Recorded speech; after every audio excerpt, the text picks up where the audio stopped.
Cancer যেরকম মানব দেহের জন্য ভয়ঙ্কর, ঠিক একইভাবে আহলে কোরআন আমাদের ঈমানের জন্য, আমাদের আকীদার জন্য এর চেয়ে বেশি ভয়ঙ্কর। ক্যান্সার যেরকমভাবে নিশ্চিত একজন মানুষের মৃত্যু ঘটায়, ঠিক একইভাবে আহলে কোরআন নামক এই ফিরকা, এই বাতিল ফিরকা, যারা আহলে কোরআনের সিম্বল ব্যবহার করে, কোরআনিক নাম ধারণ করে, তারা আমাদের ঈমান এবং আকীদাকে ধ্বংস করে চলছে। আহলে কোরআনের মূল থিম হচ্ছে একজন মুসলিম হওয়ার জন্য, একজন মোমেন হওয়ার জন্য হাদিসের কোনো প্রয়োজন নেই, কোরআনই আমাদের জন্য যথেষ্ট। আমরা বলতে চাই, প্রকৃত মুসলমান হওয়া তো দূরের কথা, হাদিস ছাড়া কোরআনের অস্তিত্ব প্রমাণ করাই সম্ভব নয়। এটা আমাদের দাবি। আমি আপনাদেরকে জিজ্ঞেস করতে চাই, একটু বুঝে শুনে জবাব দিবেন। এই মুহূর্তে আল্লাহ সুবহানাহু ওয়া তাআলা কথা বলেন নাকি বলেন না? কথা বলেন। আল্লাহ সুবহানাহু ওয়া তাআলা এই মুহূর্তে ফেরেশতাদেরকে নির্দেশ দেন নাকি দেন না? অবশ্যই নির্দেশ দেন। আল্লাহ সুবহানাহু ওয়া তাআলা এই মুহূর্তে যে কালাম করেন, যে কথা বলেন, সেটাকে কি আমরা কোরআন বলতে পারি? আপনারা বোঝেন নাই মনে হয় কথা। আল্লাহ সুবহানাহু ওয়া তাআলা এই মুহূর্তে যে কথা বলেন, ফেরেশতাদেরকে নির্দেশ দেন, এটাকে কি কোরআন বলা যাবে? আল্লাহ সুবহানাহু ওয়া তাআলার ওই কালামকে কোরআন বলা যাবে যখন মুহাম্মাদুর রাসূলুল্লাহ সাল্লাল্লাহু আলাইহি ওয়াসাল্লামের জবান থেকে বের হবে ক্বাল আল্লাহু তাআলা। আল্লাহ সুবহানাহু ওয়া তাআলা এটা বলেছেন, যতক্ষণ না পর্যন্ত আখিরি জামানার পয়গম্বরের জবান থেকে বের না হবে যেটা কোরআন, ততক্ষণ পর্যন্ত এটা কোরআন হিসেবে স্বীকৃতি পাবে না। তাহলে বুঝতে হবে যে আল্লাহ রসুলের জবান থেকে যেটা বের হবে ওটাই হচ্ছে কোরআন, আর আল্লাহ রসুলের কথাকে হাদিস বলে। সুতরাং হাদিস ছাড়া কোরআনের অস্তিত্ব কল্পনা করা যায় না। আমি আপনাদেরকে জিজ্ঞেস করতে চাই, আপনাদের মাধ্যমে, মিডিয়ার মাধ্যমে আহলে কোরআন ভাইদের জিজ্ঞেস করতে চাই, আল্লাহ রসুল সাল্লাল্লাহু আলাইহি ওয়াসাল্লাম হিরা গুহা থেকে আসলেন, বুখারীর 3 নম্বর হাদিস, এর মধ্যে ডিটেইলস আলোচনা এসে বললেন যে আমার উপর কোরআন নাজিল হয়েছে, ইকরা বিসমি রাব্বিকাল্লাযী খালাক, 5টা আয়াত নাজিল হয়েছে। যদি আল্লাহ রসুল সাল্লাল্লাহু আলাইহি ওয়াসাল্লাম তিনি না বলতেন যে আমার উপর কোরআন নাজিল হয়েছে, এটা কোরআন, তাহলে কি সূরা আলাককে কোরআনের অন্তর্ভুক্ত করার কোনো সুযোগ ছিল না। তাহলে বোঝা গেল যে আল্লাহ রসুল সাল্লাল্লাহু আলাইহি ওয়াসাল্লামের জবান থেকে বের হয়েছে বিধায় এটা কোরআন হয়েছে, সূরা ইকরা হয়েছে, আলাক হয়েছে। আমরা জিজ্ঞেস করতে চাই, পবিত্র কোরআনুল কারীমের মধ্যে 114টি সূরা আছে। আপনি কোরআন থেকে প্রমাণ করুন যে এটা সূরা বাকারা, এটা সূরা আলে ইমরান। আপনি কোরআনের কোন আয়াত থেকে প্রমাণ করুন যে কোরআনে কারীমের 114টি সূরা আছে। কোরআনে কারীমের বর্তমান যে বিন্যাসটা আছে, আমরা জানি যে ধারাবাহিকভাবে কোরআন এইভাবে নাজিল হয় নাই। আপনি কোরআন থেকে প্রমাণ করুন যে এই বিন্যাস, এটাই কোরআন। আপনি কোরআন থেকে প্রমাণ করুন যে আপনার কাছে যে মুসহাফটা এখন আছে এইটা কোরআন।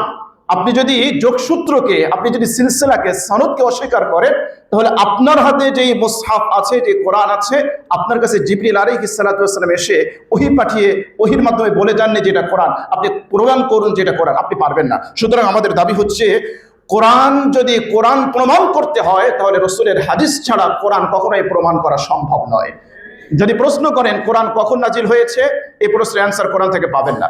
যদি প্রশ্ন করেন কোরআন কার উপর নাজিল হয়েছে, কোরআনে শুধু আছে নুজ্জিলা আলা মুহাম্মদ, মুহাম্মদ সাল্লাল্লাহু আলাইহি ওয়াসাল্লামের পিতার নাম, তার জন্ম, তার জন্মস্থান কোথাও কোরআনের ভিতরে আলোচনা নাই। সুতরাং আপনি যদি হাদিসকে অস্বীকার করেন, আর একজন যদি এসে দাবি করে আমার নাম মুহাম্মদ, এই যে কোরআনের মধ্যে যে মুহাম্মদ আছে, আমি সেই মুহাম্মদ, আমার উপর কোরআন নাজিল হয়েছে, আপনি কোরআন থেকে তাকে খণ্ডন করতে পারবেন না, যেরকম গোলাম আহমদ কাদিয়ানীও দাবি করেছিল। 2 নম্বর পয়েন্ট, কোরআনে কারীমের মধ্যে আল্লাহ সুবহানাহু ওয়া তাআলা আমাদেরকে নির্দেশ দিচ্ছেন, সূরা আনফাল 1 নম্বর আয়াত, আতিউল্লাহ ওয়া রাসূলা ইন কুনতুম মুমিনিন, যদি তোমরা মুমিন হতে চাও তাহলে আল্লাহ এবং রাসূলের আনুগত্য করো। আমাদের প্রশ্ন হলো, যদি আপনি হাদিসকে অস্বীকার করেন, তাহলে আমাদেরকে বলুন যে আপনি রাসূল সাল্লাল্লাহু আলাইহি ওয়াসাল্লামের আনুগত্য আপনি কিভাবে করেন। কোরআনে কারীমের মধ্যে আল্লাহ সুবহানাহু ওয়া তাআলা বলেন, সূরা আহজাব 21 নম্বর আয়াত, লাকাদ কানা লাকুম ফি রাসূলিল্লাহি উসওয়াতুন হাসানাহ, তোমাদের জন্য রাসূল সাল্লাল্লাহু আলাইহি ওয়াসাল্লামকে আদর্শ বানানো হলো। ব্যক্তি জীবন, পারিবারিক জীবন, সামাজিক জীবন, প্রত্যেকটি ক্ষেত্রে রাসূল সাল্লাল্লাহু আলাইহি ওয়াসাল্লাম আমাদের জন্য আদর্শ। আপনি যদি হাদিস অস্বীকার করেন, তাহলে রাসূল কারীম সাল্লাল্লাহু আলাইহি ওয়াসাল্লামকে আপনি আদর্শ কিভাবে মানবেন? কোরআন থেকে আমাদেরকে তার জবাব দিবেন। রাসূল সাল্লাল্লাহু আলাইহি ওয়াসাল্লামের হাদিস যদি অস্বীকার করা হয়, তাহলে কোনো ইবাদত, ভালো করে বুঝবেন, হাদিস ছাড়া কোনো ইবাদত পরিপূর্ণভাবে পালন করা আদৌ সম্ভব নয়। এটা আমাদের দাবি। আমরা আজকের এই শত শত মিডিয়ার মাধ্যমে আহলে কোরআনদেরকে চ্যালেঞ্জ করলাম যে আপনি হাদিস ছাড়া কোনো একটি মৌলিক ইবাদত আপনি কোরআন থেকে আমাদেরকে পূর্ণাঙ্গভাবে তার নকশা আমাদের সামনে পেশ করবেন, কিয়ামত পর্যন্ত সময় দেওয়া হলেও তারা পারবে না ইনশাআল্লাহ। যদি আমরা কোরআনের দিকে আমরা তাকাই, কোরআন আমাদেরকে বলছে আকিমুস সালাহ, সালাত কায়েম করো। কোরআন বলছে ইন্নাস সালাতা কানাত আলাল মুমিনিনা কিতাবাম মাওকুতা, নামাজকে ফরজ করা হয়েছে, সময়বদ্ধভাবে নামাজকে ফরজ করা হয়েছে। তাহলে প্রশ্ন হলো, ফজরের নামাজের রক্ত কখন থেকে শুরু হবে, কখন শেষ হবে? জোহরের নামাজের রক্ত কখন শুরু, কখন শেষ? এভাবে আসর, মাগরিব, ইশা, বিতির নামাজের সময় কখন থেকে শুরু, কখন শেষ? আপনি কোরআন থেকে প্রমাণ করুন। সময় তো রেখে দিলাম, মৌলিক যে নামাজের স্ট্রাকচার আছে আপনি কোরআন থেকে প্রমাণ করুন। ফজরের 2 রাকাত নামাজ ফরজ, জোহরের 4 রাকাত নামাজ ফরজ, আসরের 4 রাকাত, মাগরিবের 3 রাকাত, ইশার 4 রাকাত, এটা কোরআন থেকে আপনি প্রমাণ করুন। আপনাদের জন্য কিয়ামত পর্যন্ত চ্যালেঞ্জ থাকলো, আপনারা এটা পারবেন না। এজন্য আহলে কোরআনের মতাদর্শীরা তারা নতুন একটা নামাজ আবিষ্কার করেছে। আপনারা যদি ইউটিউব এবং সোশ্যাল মিডিয়া আপনি আহলে কোরআন নামক নামাজের সার্চ দেন, তাহলে আপনারা সেই জায়গায় পাবেন যে আহলে কোরআনদের নামাজ, তারা নামাজ কিভাবে পড়ে। এজন্য আমি আহলে কোরআনদেরকে প্রশ্ন করতে চাই, আপনারা কোরআন থেকে দলিল দিয়ে যেভাবে কোরআন বলছে ওদের নামাজ কিন্তু আমাদের মতো নামাজ নয়, ওরা ভিন্ন তরিকায় নামাজ পড়ে। কিন্তু এক জায়গায় আমাদের প্রশ্ন আছে, সেটা হলো কোরআন বলছে ওয়ারকাউ ওয়াসজুদু, তোমরা রুকু করো, তোমরা সিজদা করো। তো রুকু থেকে, ওয়ারকাউ থেকে আপনি দলিল নিয়েছেন একটা রুকু করে, তারা একটা রুকু করে, কিন্তু ওয়াসজুদু থেকে তারা দলিল নিয়েছে 2টা সিজদা করে। তাহলে আমাদের প্রশ্ন হলো, ওয়ারকাউ থেকে আপনি দলিল নিলেন একটা রুকু করার, ওয়াসজুদু থেকে আপনি 2টা সিজদা নেওয়ার দলিল কোথায় পেলেন? আমরা কিয়ামত পর্যন্ত আপনাদের কাছে সময় দিলাম, আপনারা এর জবাব দিবেন। কোরআন বলছে ওয়াতুজ যাকাত, যাকাত আদায় করো। কতটুকু সম্পদ হলে যাকাত দিবেন, কোন কোন মালের যাকাত দিবেন, কোন কোন মাল কতটুকু হলে যাকাত দিতে হবে, নিসাবের বিস্তারিত বর্ণনা কোরআনে কারীমের মধ্যে নেই। ঠিক একইভাবে সিয়ামের কথা বলেন, আল্লাহ রাব্বুল আলামিন কোরআনে সিয়াম ফরজ করেছে, কুতিবা আলাইকুমুস সিয়াম, কোন কোন কাজ করলে রোজা ভঙ্গ হবে, কোন কোন কাজ করলে রোজা নষ্ট হবে, দুর্বল হবে, বিস্তারিত বর্ণনা কোরআনে কারীমের মধ্যে নেই। আল্লাহ সুবহানাহু ওয়া তাআলা হজের কথা বলেছেন, ওয়ালিল্লাহি আলান নাসি হিজ্জুল বাইতি মান ইসতাতা ইলাইহি সাবিলা। আপনি আরাফায় কোন দিন অবস্থান করবেন, মুজদালিফায় কিভাবে যাবেন, মিনায় কতটুকু অবস্থান করতে হবে, কোরবানি কিভাবে দিবেন, দম কিভাবে দিবেন, হজে কোনো ত্রুটি হলে সেটা কিভাবে আপনি পুষিয়ে নেবেন, এর বিস্তারিত বয়ান আপনি কোরআন থেকে পাবেন না। কোরআন বলছে ওয়াসসারিকু ওয়াসসারিকাতু ফাকতউ আইদিয়াহুমা, চোর এবং চুরনি তাদের হাত কেটে দাও। আমাদের প্রশ্ন হলো, কতটুকু মাল চুরি করলে হাত কাটা হবে? ওয়াসসারিকু ওয়াসসারিকাতু ফাকতউ আইদিয়াহুমা, হাত কি কবজি পর্যন্ত কাটবেন, নাকি কোনই পর্যন্ত কাটবেন, নাকি বগল পর্যন্ত কাটবেন? কোরআন থেকে আপনি তার প্রমাণ দিতে পারবেন না। এজন্য আমাদের প্রশ্ন হলো, যদি আপনি হাদিসকে অস্বীকার করেন, তাহলে কোরআন থেকে আপনি পরিপূর্ণভাবে কোনো ইবাদত আপনি পূরণ করতে পারবেন না। তাহলে কোরআনদের পক্ষ থেকে কিছু অভিযোগ বা কিছু প্রশ্ন করা হয়, বা যেই প্রশ্নের মাধ্যমে আমাদের সহজ সরল মুসলমানদেরকে ধোঁকা দেওয়া হয়। প্রত্যেকটা দলিল তো এখানে টাচ করা সম্ভব নয়, আমরা 2-1টি করে দলিল আমরা এখানে পেশ করব। তাদের প্রথম প্রশ্ন হলো যে হাদিস সংকলন হয়েছে অনেক পরে, রাসূল করিম সাল্লাল্লাহু আলাইহি ওয়াসাল্লামের যুগে হাদিস সংকলন হয় নাই, সুতরাং হাদিস দলিল হতে পারে না।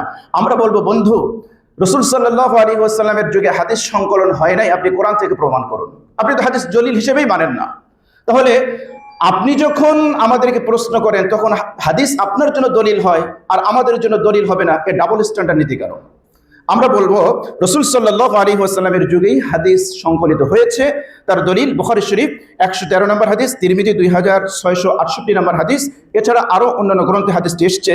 আবু হুরায়রা রাদিয়াল্লাহু তাআলা আনহু থেকে বর্ণিত, তিনি বলেন, লাইসা আহাদুম মিন আসহাবি রাসূলিল্লাহি সাল্লাল্লাহু আলাইহি ওয়াসাল্লাম আকসার হাদিসান আর রাসূলিল্লাহি সাল্লাল্লাহু আলাইহি ওয়াসাল্লাম মিন্নি ইল্লা আব্দুল্লাহ ইবনে আমরিন ফাইন্নাহু কানা ইয়াকতুব ওয়া কুনতু লা আকতুব। আবু হুরায়রা রাদিয়াল্লাহু তাআলা আনহু তিনি বলছেন যে আমার চেয়ে একজন মানুষের কাছেই বেশি হাদিস সংরক্ষিত আছে, তিনি হচ্ছেন আব্দুল্লাহ ইবনে আমর। কেননা তিনি রাসূল সাল্লাল্লাহু আলাইহি ওয়াসাল্লামের যুগেই হাদিস লিখতেন আর আমি হাদিস লিখতাম না। ঠিক একইভাবে আমরা আবু দাউদ শরীফের একটা হাদিস দেখতে পারি, 3646 নম্বর হাদিস। আমার জন্য 2 মিনিট সময় যদি বরাদ্দ দেওয়া হয়, তাহলে আমরা স্পিকার মাননীয় চিফ হুইপ, আপনি কি বলেন?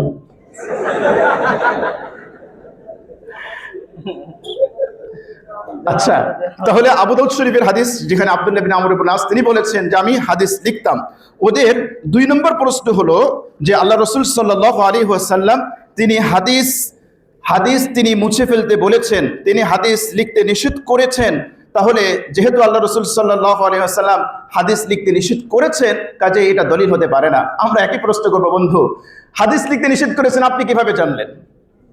আপনি কিভাবে জানলেন যে হাদিস লিখতে নিষেধ করেছে? কোরআন থেকে প্রমাণ করুন। আপনি যেহেতু কোরআন ছাড়া অন্য কিছু মানেন না, সেহেতু আপনাকে কোরআন থেকে প্রমাণ করতে হবে। আল্লাহ রাসূল সাল্লাল্লাহু আলাইহি ওয়াসাল্লাম, কথা বলতে দেন, আল্লাহ রাসূল সাল্লাল্লাহু আলাইহি ওয়াসাল্লাম যেই হাদিসের শুরুতে নিষেধ করেছেন, ওই হাদিসের শেষে আল্লাহ রাসূল বলেছেন ফাহাদ্দিসু আন্নি, তোমরা আমার থেকে হাদিস বর্ণনা করো। তাহলে হাদিসের প্রথম অংশ আপনার পক্ষে দলিল, আর দ্বিতীয় অংশ আপনি দলিল হিসেবে গ্রহণ করবেন না। ডাবল স্ট্যান্ডার্ড নিতে আপনার কেন? সুতরাং এটা ডাহা মিথ্যা কথা। ওদের সবচেয়ে কঠিন একটা প্রশ্ন যেটা বলি, আমরা যেটা দাবি করি যে কোরআনের ব্যাখ্যা হচ্ছে হাদিস, ওরা বলে, ওরা কোরআনে কারিমের একটা আয়াত পেশ করে, আসলে সময় নেই, আমি আর ওই দলিল দেখার সময়ও নাই, আমি সংক্ষেপে বলছি। ওরা যেটা বলে, একটা আয়াত পেশ করে যে বয়ান করা, আমরা যেটা দাবি করি যে হাদিস হচ্ছে কোরআনের বয়ান, কোরআনের ব্যাখ্যা। তারা বলে যে না, কোরআনের ব্যাখ্যা করার একমাত্র দায়িত্ব হচ্ছে আল্লাহ সুবহানাহু ওয়া তাআলার, তিনি ছাড়া অন্য কেউ ব্যাখ্যা করতে পারবে না। তারা দলিল পেশ করে সূরা কিয়ামার একটা আয়াত, সুম্মা ইন্না আলাইনা বায়ানা। তাদের দলিল হলো আল্লাহ বলছেন ইন্না আলাইনা বায়ানা, এখানে আলা শব্দ ব্যবহার করেছে যে বয়ান করার দায়িত্ব কেবল আমার। সুতরাং কোরআনের বয়ান, ব্যাখ্যা, বিশ্লেষণ করার কেবলমাত্র দায়িত্ব হচ্ছে কার? আল্লাহ সুবহানাহু ওয়া তাআলার। এটা হচ্ছে তাদের দলিল, এটা দিয়ে তারা গোমরাহ করে, ধোঁকা দেয়। আমরা যদি এই আয়াতের একটু পিছনে ফিরে তাকাই, 19 এবং 20 নম্বর আয়াত, সেখানে আল্লাহ সুবহানাহু ওয়া তাআলা বলছেন সুম্মা ইন্না আলাইনা জামআহু ওয়া কুরআনা। খুব ভালো করে খেয়াল করবেন, আল্লাহ সুবহানাহু ওয়া তাআলা বলছেন সুম্মা ইন্না আলাইনা জামআহু ওয়া কুরআনা।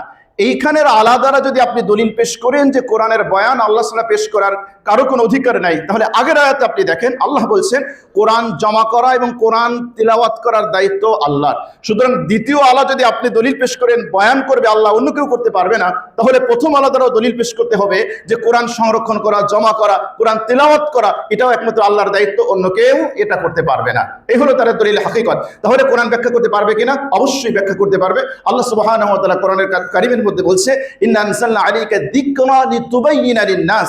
আল্লাহ বলছেন যে হাবিব, আপনার প্রতি আমি কোরআন নাজিল করেছি যাতে করে আপনি মানুষের কাছে এটা ব্যাখ্যা করতে পারেন, আপনি ব্যাখ্যা করে মানুষকে বোঝাতে পারেন। এরকম অবান্তর তাদের বেশ কিছু প্রশ্ন ছিল, সময়ের শেষ, এজন্য বলতে পারিনি। সর্বশেষ যেটা বলতে চাই, রাসূল সাল্লাল্লাহু আলাইহি ওয়াসাল্লাম আমাদেরকে 3টা দায়িত্ব দিয়ে গিয়েছেন। ইয়াহমিলু হাদাল ইলমা মিন কুল্লি খালাফিন উদুলু ইয়ানফুন আনহু তাহরিফাল গালিন ওয়া ইনতিহালাল মুবতিলিন ওয়া তা'বিলাল জাহিলিন। উলামায়ে কেরামের এই 3টা দায়িত্ব, কোন সীমালঙ্ঘনকারী যদি দ্বীনের তাহরিফ করে, রদবদল করতে চায়, সংযোজন বিয়োজন করতে চায়, হক্কানি উলামায়ে কেরাম এটা বরদাস্ত করবে না। কোন বাতিলপন্থী যদি ইসলামের নামে মিথ্যাচার করে, উলামায়ে হক্কানি এটা বরদাস্ত করবে না। কোন অজ্ঞ, কোন মূর্খ যদি কোরআনের নামে অপব্যাখ্যা করে, এটা কখনোই তারা বরদাস্ত করবে না। এই 3 দায়িত্ব পালন করতে গিয়ে উলামায়ে দাওয়া যুগে যুগে তাদের বুকের রক্ত খুন ঢেলে দিয়েছে। ইনশাআল্লাহ আগামীতেও রাসূলের অর্পিত দায়িত্ব পালন করার জন্য যদি বুকের খুন ঢেলে দেওয়ার দরকার হয়, কারা কারা প্রস্তুত আছে? হাত জেগে আল্লাহকে দেখাও।